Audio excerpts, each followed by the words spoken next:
Ya, selamat malam murid Yesus. Kita akan belajar, tetap lanjut ya. Untuk kita belajar gambar kehendak Allah ini dalam subjudul mereka yang ikut dalam kebangkitan pertama.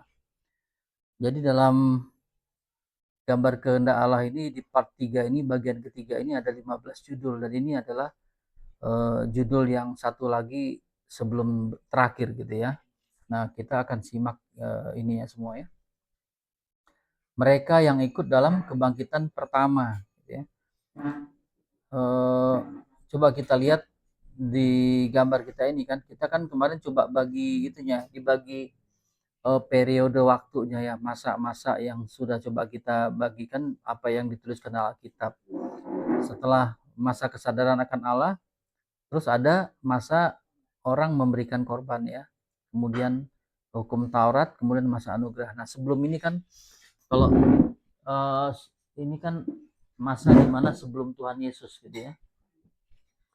Jadi kalau pada saat Tuhan Yesus itu bangkit, ada kejadian di Matius 27 itu, orang kudus di zaman perjanjian lama juga ikut bangkit dia. Di sini ya. Karena judul kita kan ini ya, mereka yang ikut dalam kebangkitan pertama. Kebangkitan pertama itu nanti di sini. Ini kebangkitan pertama sebenarnya. Oke. Jadi sebelum kematian Kristus, orang-orang di zaman perjanjian lama itu roh mereka memang udah mati. Tetapi iman mereka hidup. Jadi ada apa ya? Ada, kalau kita lihat di gambar kita ini sebenarnya gini kan. Pada waktu orang rohnya mati, kemudian dia menerima firman sebenarnya kan. Sebenarnya pada waktu dia menerima firman, orang perjanjian lama itu, memang firman itu belum masuk ke dalam, belum membuat kehidupan, karena ini apa namanya? Mereka memang mendengarkan firman, firman dari malaikat Yehova itu ya. Karena perkataan-perkataan Allah itu kan sifatnya roh dan hidup gitu. Jadi sekalipun roh mereka mati, tetapi firman itu tetap hidup. Karena iman itu kan dasar dari segala sesuatu yang tidak kita dasar dari segala sesuatu yang kita harapkan, bukti dari segala sesuatu yang tidak kita lihat gitu kan. Kalau di dalam Ibrani 11 itu ya. Terus kemudian di dalam Roma mengatakan iman itu kan muncul dari pendengaran firman Tuhan. Nah, pada waktu orang-orang perjanjian lama itu menerima firman, mendengarkan firman dari malaikat itu, perantara itu, malaikat Yehova itu sebenarnya menjadi iman buat mereka ya, beriman mereka. Jadi iman itu akan tergenapi pada waktu Tuhan Yesus mati, bangkit, naik ke surga gitu kan. Nah itu ya. Jadi seperti ini, di Ibrani 11 itu kan dikatakan karena iman ya, Habel itu telah mempersembahkan kepada Allah korban yang lebih baik daripada korban Kain. Nah, dengan jalan itu ia memperoleh kesaksian kepadanya bahwa ia benar. Karena Allah berkenan akan persembahannya itu. Nah, dan ya, coba ya, kelihatan ya? Kecilan enggak ya? Kelihatan ya? Ini kemarin aku coba bikinkan di PowerPoint jadi supaya enak gitu ya. Jadi gitu kan? Jadi dengan jalan itu ia memperoleh kesaksian kepadanya bahwa ia benar. Karena Allah berkenan persembahannya itu karena ia masih berbicara walaupun dia sudah mati gitu ya. Jadi pada waktu itu si Habel itu walaupun dia sudah mati tetapi imannya masih berbicara gitu. Imannya apa? Iman dia itu karena dia mempersembahkan darah itu. Darah itu sebenarnya perumpamaan tentang Yesus gitu ya, perumpamaan tentang Yesus. Jadi kan kalau kita ingat-ingat kemarin apa yang ada di zaman perjanjian lama ya, di zaman perjanjian lama sebelum Tuhan Yesus mati itu semua bicara tentang perumpamaan, termasuk si Habel ini ya. Pada waktu dia mempersembahkan domba itu, mempersembahkan binatang itu sebenarnya hubungannya dengan darah gitu ya, darah yang ada di situ. Dan darah itulah yang masih terus berbicara walaupun secara dia sudah mati dibunuh oleh si Kain gitu ya, tetapi imannya hidup gitu ya, dikatakan gitu kan. Roh mereka memang mati tetapi iman mereka hidup gitu kan. Nah, iman mereka hidup. Dalam Imamat 17 itu kan nyawa makhluk ada di dalam darahnya ya. Jadi darah yang mendamaikan, ini pun dalam perumpamaan ya. Darah yang mendamaikan antara Allah dan manusia. Jadi darah ini yang mendamaikan antara Allah dan manusia. Artinya darah itu yang menghapuskan dosa. Nah, tetapi itu dalam bentuk perumpamaan. Nah, kan? Tapi Mesias itu belum datang. Jadi begitu ya. Kalau Imamat 17 ayat 11. Kalau dalam Ibrani 10 ayat 4, darah binatang itu adalah lambang. Jadi apa yang dikatakan dalam darah di sini gitu ya, itu adalah lambang daripada Yesus di sini ya. Nah, seperti itu. Kalau dalam Ibrani 11 ayat 39 itu, dan mereka semua tidak memperoleh apa yang dia, sekalipun iman mereka telah memberikan kepada mereka suatu kesaksian yang baik gitu ya. Jadi sekalipun mereka telah memberikan kesaksian baik, sebab Allah telah menyediakan suatu tempat yang baik bagi kita. Tanpa kita mereka tidak dapat sampai kepada kesempurnaan ya. Jadi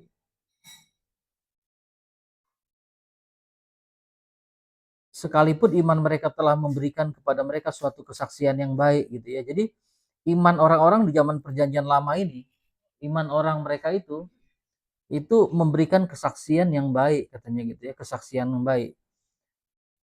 Sebab Allah telah menyediakan suatu tempat yang lebih baik bagi kita.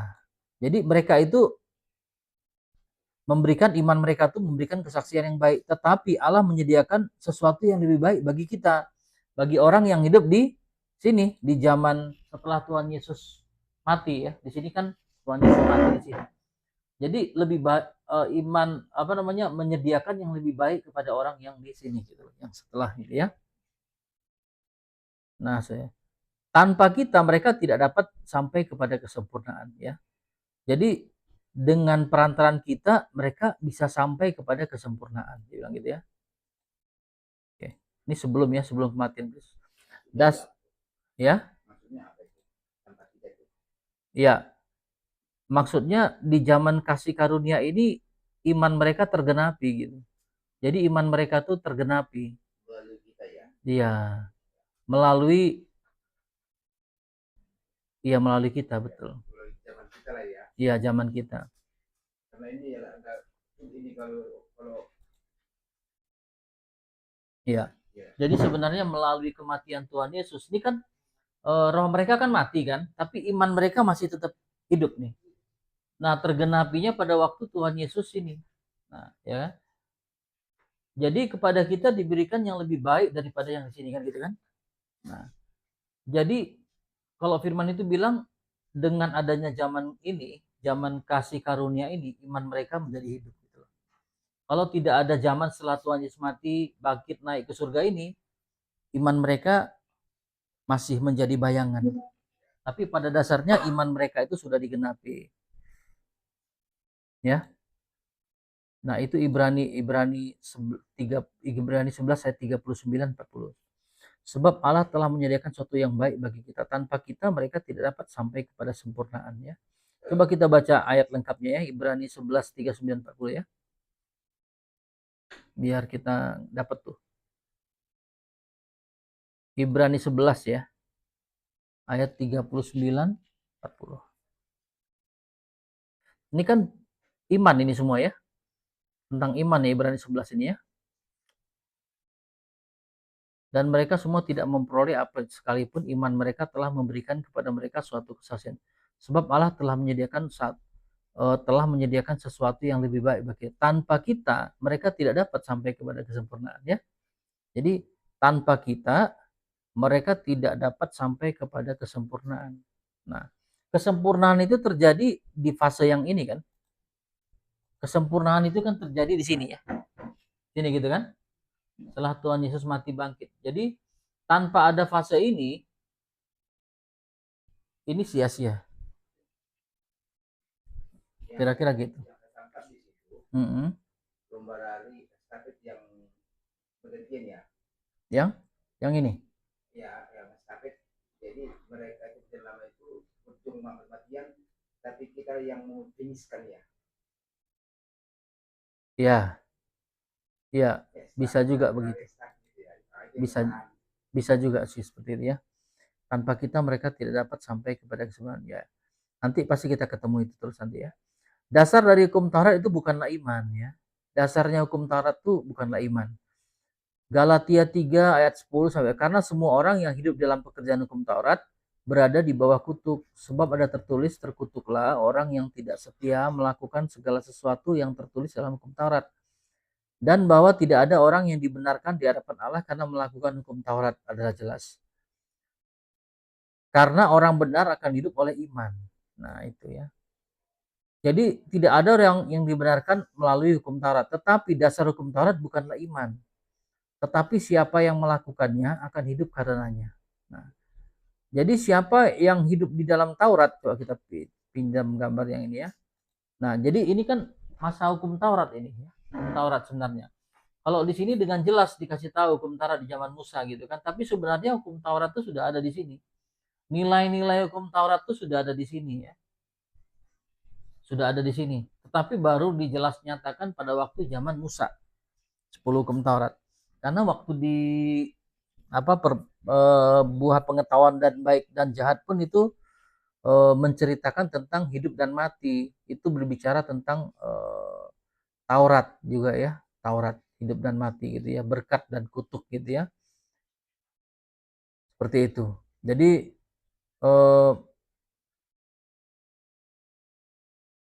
tetapi dasar hukum Taurat bukanlah iman, melainkan siapa yang melakukan. Jadi hukum Taurat itu orang mendapatkan, berusaha dengan melakukan untuk mendapatkan hidup gitu ya.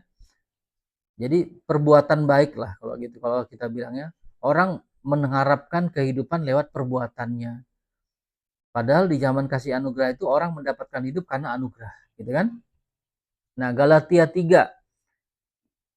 Inilah yang dikecam kepada orang-orang Galatia. Hai orang-orang Galatia yang bodoh, adakah kamu telah menerima roh karena melakukan hukum Taurat? Atau karena kamu percaya kepada pemberitaan Injil? Adakah kamu sebodoh itu? Kamu telah memulai dengan roh, maukah kamu sekarang mengakhirinya di dalam daging, gitu ya? Jadi hukum Taurat itu sifatnya daging ya. Ini ya. Hukum Taurat itu sifatnya daging, bukan yang rohania. Nah, setelah Tuhan Yesus mati itu bangkit naik ke surga, Roh Kudus tercurah, mulailah orang bisa hidup dalam roh. Ya. Mulai rohnya itu bisa hidup. Kenapa bisa hidup? Karena ada firman. Nah, seperti gambar kita yang sebelumnya kan. Karena ada apa? Karena ada firman. Ini kan. Rohnya yang tadi mati kemudian menjadi hidup. Nah, ini menjadi hidup. Bisa terhubung dengan Tuhan. Nah, ya gitu kan. Jadi dia sudah memulai dengan roh. Kapan orang bisa memulai dengan roh? Sejak di sini, sejak di fase ini ya. Sejak di sini di gambar ini. Mana tadi gambar kita yang saya coba ini ambil biar gampang ya. Sejak dari sini orang udah memulai dengan roh. Kalau di sini orang masih belum bisa memulai dengan roh karena rohnya udah mati. Jadi sifatnya daging semua di sini. Daging. Semua karena perbuatan. Makanya semua yang dilakukan oleh orang-orang zaman perjanjian lama itu semua dengan mendasarkan yang daging atau materi. Berkatnya pun berkat-berkat jasmani yang mereka terima. Mereka tidak menerima berkat rohani. Sebenarnya tidak ada penghapusan dosa di antara mereka. Cuman Allah sudah menetapkan akan melupakan, gitu ya, menutupi pelanggaran mereka. Jadi di zaman perjanjian lama itu belum ada sebenarnya penghapusan dosa. Karena darah Yesus belum tercurah. Mereka masih menggunakan darah binatang itu yang adalah perumpamaan. Sementara firman bilang darah binatang itu tidak bisa menghapuskan dosa ya. Tidak bisa darah binatang itu menghapuskan dosa. Nah, seperti itu ya. Jadi kamu telah memulai dengan roh, maukah kamu mengakhiri lagi? Jadi mengakhiri dalam daging. Jadi mereka itu sudah sejak dari percaya Yesus mereka sudah memulai dengan roh, orang-orang di Galatia itu. Tetapi karena budaya tradisi mereka, kebiasaan mereka di zaman perjanjian lama, mereka masih belum bisa melepas apa yang kebiasaan adat istiadat yang mereka lakukan di zaman perjanjian lama, yang tadi bersifat daging tadi. Makanya Tuhan Yesus menegur, Rasul Paulus menegur mereka. Kamu sudah memulai dengan roh, mau kembali lagi dalam daging. Ya, mereka sudah mulai dengan roh tapi mau kembali lagi ke Taurat yang sifatnya daging. Ini sifatnya roh. Ini sifatnya daging. Kenapa sifatnya roh? Karena manusia sudah berubah statusnya dari orang yang percaya, orang tidak percaya menjadi orang percaya, kemudian orang yang dipenuhi Roh Kudus, gitu ya. Oke, lanjut ya. Nah, setelah kematian Kristus gimana? Zaman anugerah itu berlangsung sampai kedatangan Yesus kedua kali. Jadi zaman anugerah itu sampai kedatangan Tuhan Yesus yang kedua kali di sini ya. Zaman anugerah itu sampai di sini. Nah, ini zaman anugerah. Sampai kedatangan Tuhan Yesus yang kedua kali di sini. Nah, seperti itu.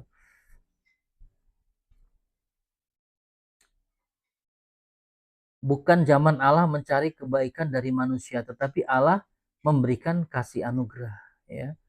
Jadi zaman di situ adalah zaman di mana Allah memberikan anugerah, memberikan kasih anugerahnya.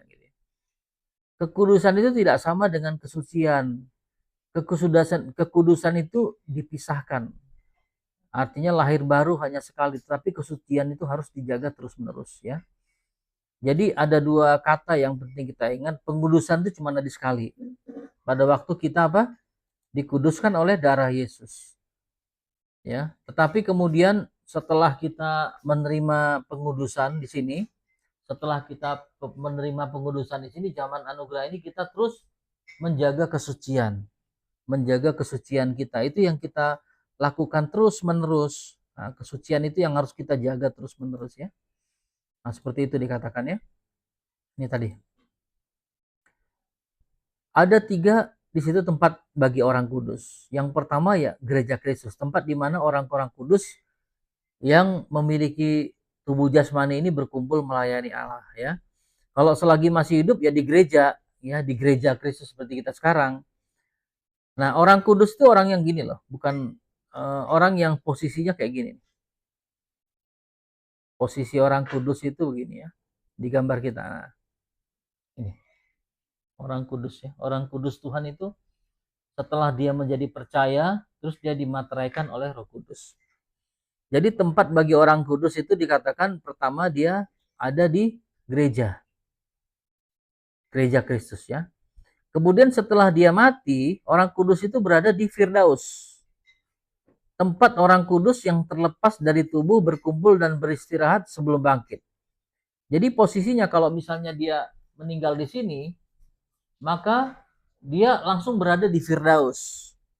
Dia berada di Firdaus gitu ya. Belum masuk ke surga ya. Posisinya di sini. Belum surga, tapi berada di Firdaus. Oh, di atasnya gambarnya. Nah, ini. Ya. Memang udah bagian dari dunia roh, tapi dia belumlah surga ya. Firdaus ya. Tapi dia bukan di alam maut ini. Nah, jadi kalau orang mati perjanjian lama, perjanjian baru itu langsung ada di Firdaus. Tetapi orang mati di perjanjian lama dia masih di pangkuan Abraham. Ini yang terjadi pada Lazarus ya. Jadi kalau diceritakan itu kan di Lukas 16 itu ada orang kaya ya. Namanya Lazarus ya kan, orang kaya, orang miskin ya. Selama hidupnya dia sulit memang. Terus kemudian pada waktu mati, orang kaya dan orang miskin ini yang satu ke pangkuan Abraham, yang satu lagi masih di alam maut. Ya, masih di alam maut. Jadi orang mati di perjanjian lama itu kalau dikatakan dalam Lukas 16 ya, kita buka aja ya Lukas 16 ya. Lukas 16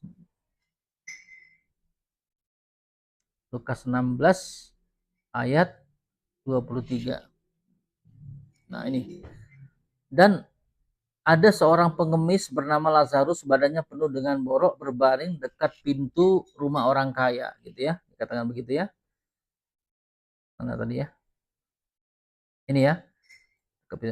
Dan ingin menghilangkan laparnya dengan apa yang jatuh dari meja orang kaya itu. Malah anjing-anjing datang dan menjilat boroknya. Kemudian matilah orang miskin itu, lalu ia dibawa oleh malaikat-malaikat ke pangkuan Abraham. Jadi malaikat bawa dia gitu. Ya, jadi dijemput oleh malaikat ini. Kemudian dibawanya dia ke pangkuan Abraham. Nah, ini status orang mati di zaman perjanjian lama, dibawanya ke pangkuan Abraham. Kalau orang zaman perjanjian lama. Nah, kalau orang zaman perjanjian baru gimana? Nah, itu yang dikatakan Tuhan Yesus pada waktu disalib, dia berbicara kepada yang di sebelah kanan, hari ini kamu bersama-sama dengan aku di Firdaus. Nah, itu yang membuat beda. Jadi orang zaman perjanjian lama, ya, orang zaman perjanjian lama ini ya, orang zaman perjanjian lama di sini, pada waktu dia mati, orang kudus perjanjian lama, dia berada di pangkuan Abraham. Pada waktu Tuhan Yesus mati, ini ada orang yang orang-orang kudus Tuhan itu bangkit mereka. Ya, bangkit. Tetapi itu sebenarnya bangkit secara tubuh mereka itu. Mungkin mereka baru meninggal juga, baru mati ya. Belum lama matinya. Ya, belum lama matinya mereka itu. Coba kita lihatnya di apa tadi, Matius 20. Nih ya. Ini Matius 27 ayat 52 sampai 53. Matius 27. Nah, ini ya. Jadi pada waktu itu ada orang-orang kudus Tuhan juga. Mereka orang-orang yang ini 57 ya. Nah nih. 27 mana start. Ayat 52 sampai 53 nih ya. Ya, lalu Yesus berseru pula dengan suara nyaring lalu menyerahkan nyawanya. Ini kan 50 ya. Dan lihatlah tabir bait suci terbelah dua dari atas sampai ke bawah dan terjadilah gempa dan bukit-bukit batu terbelah. Dan kuburan-kuburan terbuka ya. Jadi pada waktu Tuhan Yesus mati di kayu salib itu terjadi gempa bumi ya. Kemudian bukit-bukit batu terbelah, kuburan terbuka dan banyak ini orang kudus bangkit gitu. Orang kudus ini bangkit. Dan sesudah kebangkitan mereka pun keluar dari kubur. Lalu masuk ke kota kudus dan menampakkan diri kepada orang. Jadi ini benar orang yang lagi di dalam kubur, mereka bangkit itu pada waktu. Tapi kemudian mereka nanti mati lagi. Ya, bukan dia untuk bangkit selama-lamanya. Jadi kayak orang apa ya? Kayak orang sakit terus sehat gitu ya. Situasinya seperti itu. Ini bukanlah kebangkitan pertama ya. Kita harus sadar ya. Jadi itu orang yang bangkit itu di sini ini bukan kebangkitan pertama. Jadi ada orang kudus zaman perjanjian lama yang bangkit pada waktu Tuhan Yesus bangkit dari kubur. Ah? Kemungkinan Lazarus juga. Ah ya, bangkitnya kayak gitulah ya. Sudah sementara dia mati. Lazarus itu yang saudaranya Marta itu kan setelah mati 4 hari dia bangkit kan, tapi dia mati lagi nanti. Mati lagi. Kalau ini bukan kebangkitan pertama, karena kalau disinilah kebangkitan pertama pada waktu dia bangkit dia udah nggak mati lagi. Makanya tidak ada kematian kedua. Nah, tetapi orang yang mati di sini bangkit kayak yang si Lazarus itu, saudara Marta ya, dia bangkit di sini. Tapi nanti mati lagi karena itu bukanlah kebangkitan yang pertama, ya. Nah, kebangkitan pertama itu terjadinya di sini.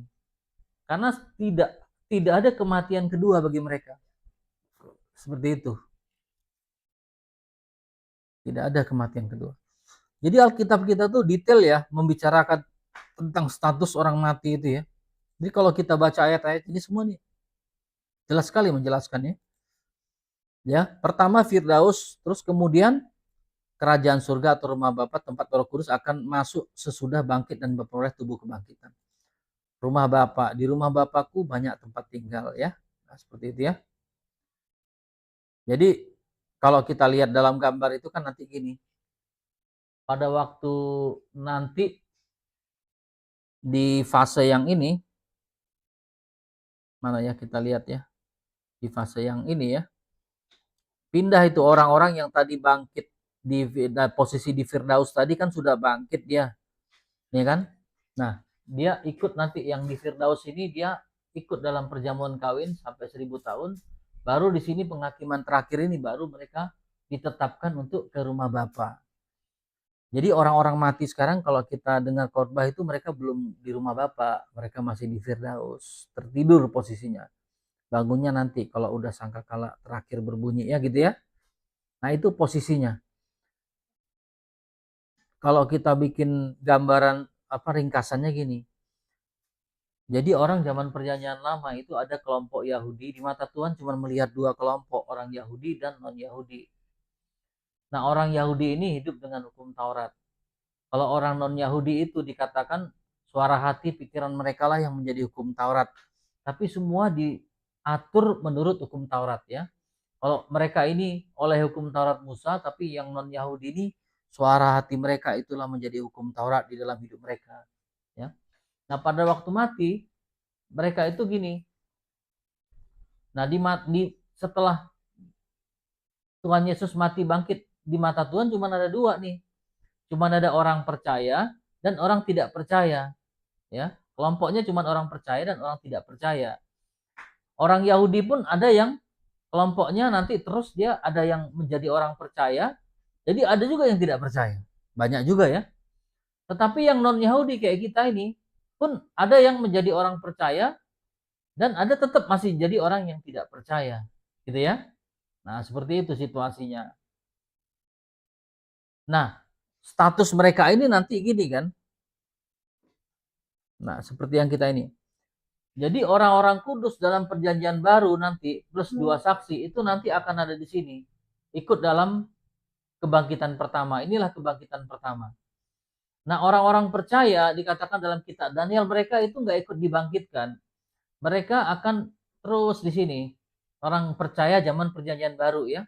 Ada orang zaman perjanjian lama juga dia akan bersama-sama di sini. Jadi nanti cuman orang yang dimateraikan oleh Roh Kudus nanti yang ikut kebangkitan pertama. Ya. Jadi orang yang gambarnya kayak gini, ya. Coba kita lihat gambar ini ya. Nih. Orang yang kayak begini nih, orang yang nah ini posisinya.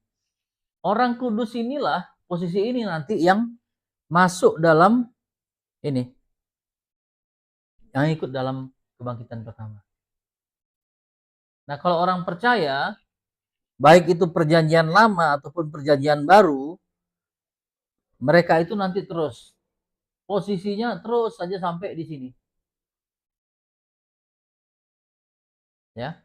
Mereka memang posisinya ya nggak ngapa-ngapain ya. Masih mungkin mereka tidak terbangun juga karena tidak terangkat karena yang ada materainya saja yang terbangun dan terangkat. Tapi mereka akan terus melewati masa 1000 tahun ini sampai di penghakiman terakhir. Itulah status orang percaya. Yuk kita baca Daniel 12 ya ayat 1 sampai 2. Alkitab kita ini bukan mudah-mudahan, tapi dia sudah menceritakan semua secara detail. Ya. Jika orang mati pun dia udah kasih tahu. Ya, ayat 1 sampai 2 dikatakan gitu ya.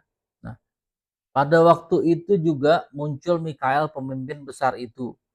Ya, yang akan mendampingi anak-anak bangsamu. Dan akan ada suatu waktu kesesakan besar seperti yang belum pernah terjadi sejak ada bangsa-bangsa sampai pada waktu. Tetapi pada waktu itu bangsamu akan terluput, yakni bangsa yang didapati namanya tertulis dalam kitab itu. Jadi orang yang namanya tertulis dalam kitab itu akan terluput. Dan banyak dari antara orang-orang yang telah tidur ya, tidur dia di dalam debu tanah akan bangun, sebagian untuk mendapatkan hidup yang kekal, sebagian untuk mengalami kehinaan dan kengerian. Ya. Jadi mereka ini tertidur, orang percaya ya. Orang percaya ini tertidur sampai apa? Ini mengalami yang satu mendapat hidup yang kekal, yang satu mendapatkan kengerian, ya. Jadi mereka itu posisinya gini. di satu ini nanti akan ada kedua kelompok ya. Kalau orang percaya udah pasti mereka mendapatkan hidup yang kekal memang. Yang tidak percaya perjanjian lama di sini juga, yang percaya mendapat hidup yang kekal, yang tidak percaya mendapat apa? Kehinaan. Gitu kan? Banyak orang yang telah tidur dari debu dalam debu tanah akan bangun pada saat itu. Sebagian untuk mendapatkan hidup yang kekal, sebagian lagi untuk mendapatkan kengerian yang kekal. Ya, nanti seperti itu statusnya. Jadi mereka ini tidak ikut dalam perjamuan kawin, langsung udah menuju kekekalan, hidup kekal atau kematian kekal. Tidak ikut memimpin selama masa kerajaan milenial ini. Mereka udah langsung tertuju di sini, sudah mendapatkan mati kekal atau hidup kekal. Tetapi orang, ini kan orang zaman perjanjian lama ya. Ada dua kelompok kan orang zaman perjanjian lama ya. Mereka akan masuk ke sini, ada yang mati kekal atau hidup kekal. Tetapi orang percaya zaman perjanjian baru, mereka itu masuk di sini untuk mendapatkan hidup yang kekal. Karena dia sudah menjadi orang percaya. Nah, itu bedanya. Ya, itu situasinya. Jadi orang percaya ya. Orang percaya zaman perjanjian baru, mereka sudah mendapatkan firman ini. Tubuh dan darah Yesus yang membuat mereka hidup. Tapi mereka belum dimateraikan oleh Roh Kudus. Maka situasinya mereka terus bablas ini. Bablas terus sampai ke sini. Baru ditentukan mati kekal atau hidup kekal atau mati kekal. Kalau orang perjanjian lama sampai ke sini juga. Tidak ada satupun orang perjanjian lama kecuali yang dua saksi. Dua saksi itu kelompok orang perjanjian lama yang ikut dalam perjamuan kawin anak domba. Jadi yang ikut perjamuan kawin anak domba itu kita orang-orang zaman perjanjian baru yang dimateraikan gitu loh. Kan batasnya di sini kan. Jadi yang ikut dalam perjamuan kawin memimpin selama 1000 tahun di dunia ini itu adalah orang kudus perjanjian baru dan dua saksi. Ya. Itu yang dikatakan dalam, kita baca aja ya. 1 Tesalonika 4 ayat 16 17. 1 Tesalonika 4 ayat 16 17 ya. Ya, nih. Nih, ya. Sebab pada waktu tanda diberi ya ini ya, yaitu pada waktu penghulu malaikat berseru dan sangkakala Allah berbunyi, maka Tuhan sendiri akan turun dari surga, mereka yang akan mati dalam Kristus akan lebih dulu bangkit. Nah, sesudah itu kita yang hidup yang masih tinggal akan diangkat bersama-sama dengan mereka dalam awan menyongsong Tuhan di angkasa. Gitu ya. Demikianlah kita akan selama-lamanya bersama dengan Tuhan. Jadi karena itulah hiburkanlah seorang akan yang lain dengan perkataan-perkataan ini ya. Terus kemudian kita baca lagi di Wahyu 11 ayat 7 ya sampai 12. Wahyu 11. Wahyu 11. Wahyu 11 ya.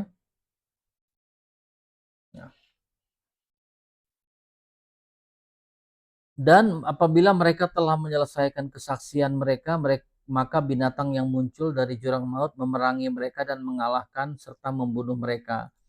Dan mayat mereka yang akan terletak di atas jalan raya kota besar yang secara Sodom dan Mesir ya, di mana juga Tuhan mereka disalibkan.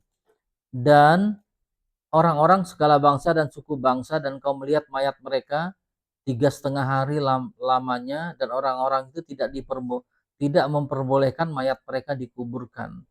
Dan mereka yang diam di atasmu bergembira dan bersukacita atas mereka itu dan berpesta saling mengirim hadiah. Karena kedua nabi itu telah merupakan kesaksian bagi Tuhan yang diam di atas bumi. Siapa ini? Kalau dilihat dari Mesir ini kan Musa ya, Musa dan Elia gitu ya. Dua nabi itu itulah pada waktu Tuhan Yesus bersama murid itu di bukit itu kan adalah murid-murid inti itu Petrus, Yohanes, Yakobus itu melihat apa? Ada melihat vision Musa dan Elia. Ya. Nah, inilah dua saksi itu. Ya, kedua nabi itu telah merupakan kesaksian bagi semua orang yang diam di atas bumi ya, gitu. 3,5 hari kemudian masuklah roh kehidupan dari Allah ke dalam mereka sehingga mereka bangkit dan semua orang yang melihat mereka menjadi sangat takut. Ya, gitu ya. Dan orang-orang itu mendengar suatu suara nyaring dari surga berkata, naiklah kemari, lalu naiklah mereka ke langit diselubungi awan, disaksikan oleh musuh-musuh mereka. Ya, jadi dua saksi ini juga menjadi bagian yang ikut naik ya.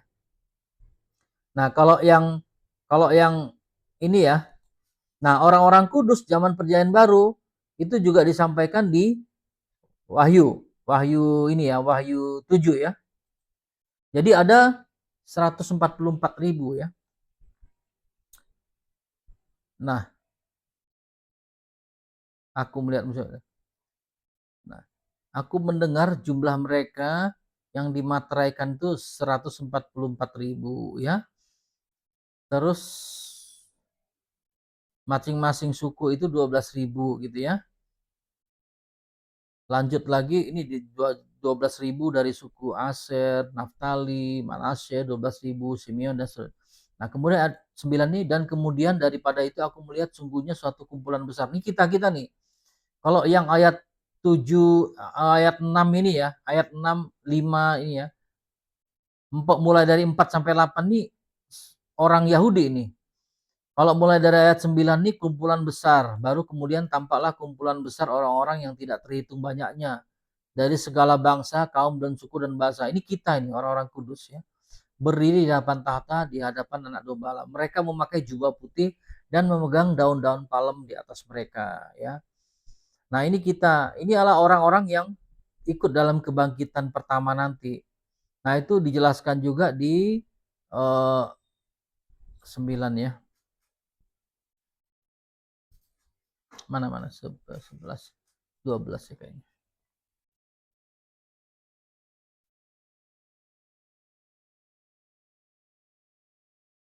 Kan,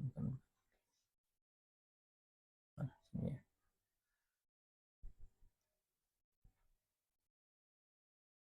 7 9 10 14.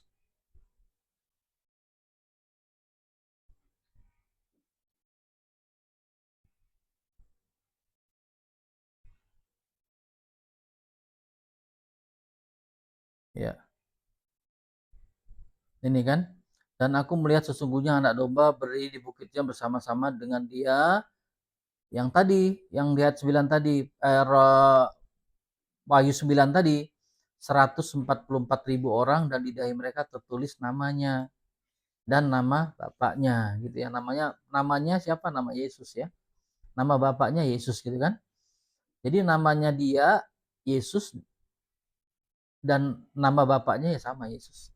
Nah, dan aku mendengar suatu suara bagaikan desau air bah dan bagaikan gerutu dan asyad dan suara dengan bunyi-bunyi pokoknya. Mereka menyanyikan suatu pujian yang baru di hadapan tahta di depan keempat makhluk dan tua-tua ya. Mereka adalah orang-orang yang makan dengan perempuan-perempuan karena mereka murni seperti perawan, mereka lalu mengikuti anak domba itu kemana saja mereka ditebus gitu ya. Terus ya di situ ya. Jadi pada waktu kebangkitan pertama ini, disinilah orang-orang tadi yang dimateraikan tadi, yang 144.000 plus satu gelombang besar dari orang-orang non-Yahudi. Ya, kalau yang 144.000 itu orang Yahudi nanti. Mereka akan bersama-sama dengan orang-orang non-Yahudi yang dimateraikan ikut dalam ini.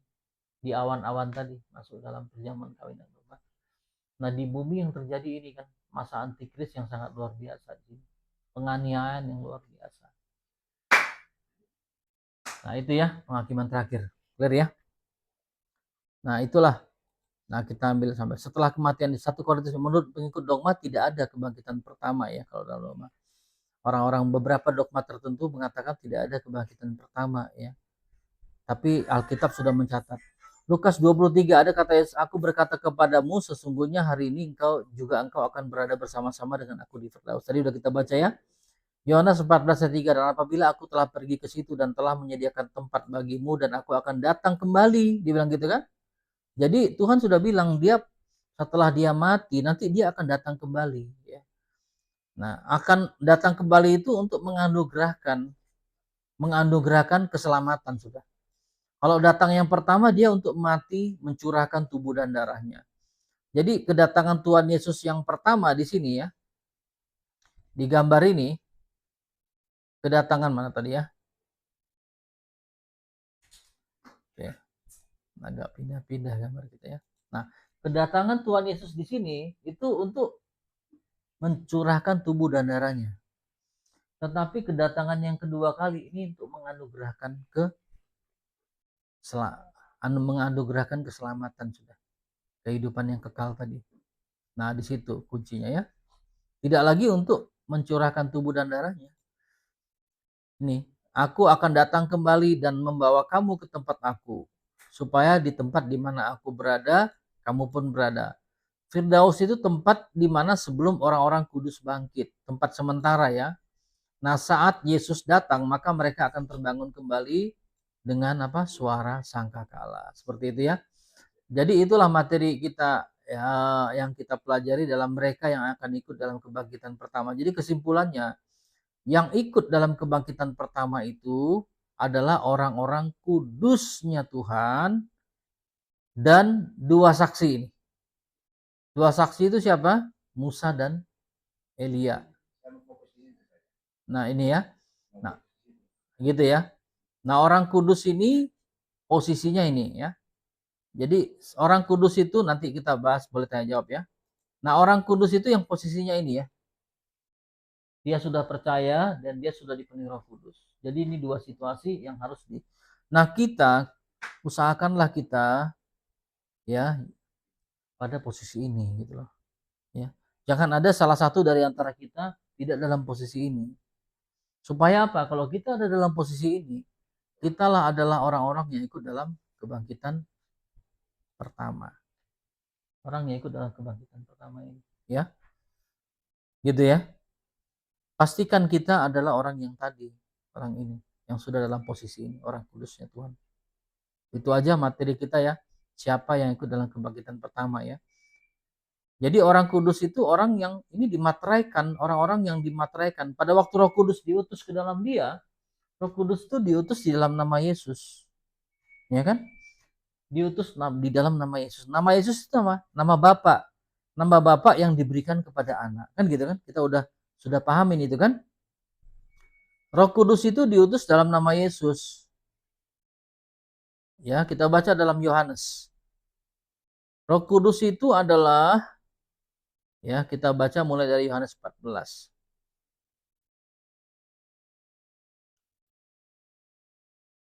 Nih ya, baca ya.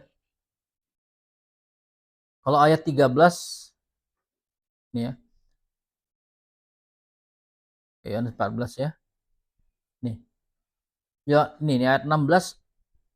Aku akan minta kepada Bapa dan Dia akan memberikan kepadamu penolong yang lain, supaya Ia menyertai kamu selama-lamanya ya. Penolong yang lain itu Roh Kudus ya. Ini. Penolong yang lain tuh ini. Ya, coba baca lagi. Kita baca lagi ayatnya. Roh Kudus itu akan menyertai kamu selama-lamanya, yaitu roh kebenaran. Dunia tidak dapat menerima dia, sebab dunia tidak dapat melihat dia dan tidak mengenal dia. Tetapi kamu mengenal dia, sebab ia menyertai kamu dan diam di dalam kamu. Jadi Roh Kudus itu, ini, diam di dalam kita. Ya, itu kita harus perhatiin itu. Pastikan kita. Nah, lanjut lagi terus. Penghibur itu yaitu Roh Kudus yang akan diutus oleh Bapa dalam nama Yesus. Ya, namaku kan Yesus kan. Dialah yang akan mengajarkan segala sesuatu kepadamu dan mengingatkan kamu semua yang telah kukatakan. Jadi dia ini, Roh Kudus ini diutus dalam namaku. Dia bilang gitu kan? Dalam nama Yesus diutusnya. Nah, gitu. Kita harus ngerti itu. Ya, dia diutus oleh Bapa dalam namaku. Namaku ini kan yang ngomong Tuhan Yesus kan? Dalam nama Yesus. Nah, seperti itu. Kalau di Yohanes 17 dikatakan gini kan? Jadi Roh Kudus itu diutus dalam nama Yesus kan? Kalau di dalam Yohanes 17 dikatakan begini.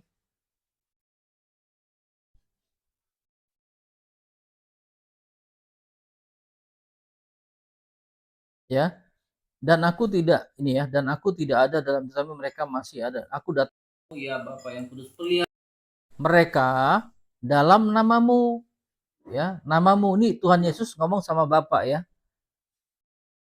Peliharalah mereka dalam namamu, yaitu nama, peliharalah mereka yaitu namamu yang telah engkau berikan kepadaku.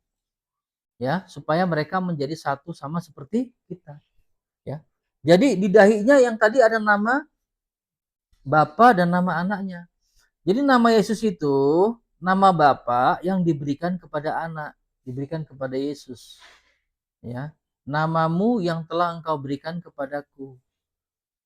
Dan Roh Kudus tadi, nah Roh Kudus tadi, ya coba perhatikan, Roh Kudus tadi diutus dalam nama Yesus. Kan tadi gini perintahnya, aku minta kepada Bapa supaya mengutus Roh Kudus di dalam namaku. Nah, terus kemudian Tuhan Yesus juga di Yohanes 17 bilang, peliharalah mereka ini di dalam namamu, nama Bapa yang Bapa berikan kepadaku. Gitu loh, nama Yesus. Jadi nama Yesus itu nama Bapa, nama Anak, dan nama Roh Kudus. Roh Kudus diutus dalam nama Yesus. Yesus sendiri adalah, nama Yesus itu adalah nama Bapa yang diberikan kepada Anak. Dengan nama yang sama mengutus Roh Kudus masuk ke dalam kita. Nama itulah yang ada di dahi kita. Itu kan? Itu kan yang tadi kita baca dalam Wahyu kan? Nah, klop kan? Jadi udah klop ya jadinya. Jadi pastikan kita ini dalam posisi yang ini ya. Posisi ini supaya ada namanya. Malaikat itu akan melihat ada nama Yesus nggak di situ gitu. Kalau ada nama Yesus dia ikut dalam kebangkitan pertama dan dia yang bisa mendengarkan. Sangkakala terakhir itu berbunyi hanya orang yang itu tadi yang memiliki nama Yesus. Jadi yang sangkakala yang terakhir itu berbunyi di sini nanti. Yang bisa mendengar itu, yang bangun, yang ada Roh Kudusnya. Yang tidak ada Roh Kudus dia tidak mendengar, dia tidur terus bablas sampai di sini. Nah, gitu ya. Kalau orang yang tidak ada Roh Kudus, tidak ada nama Yesusnya, dia bablas tidur sampai sini. Cuman hanya orang yang penuh Roh Kudus yang materai di dahinya ada yang ikut mendengarkan nanti terangkat. Dia akan memimpin selama 1000 tahun di bumi ini. Di bumi ini statusnya ya. Jadi itu materi kita hari ini, mereka yang ikut dalam kebangkitan pertama ya.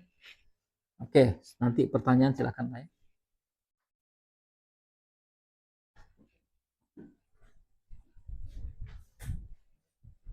Ini pertanyaan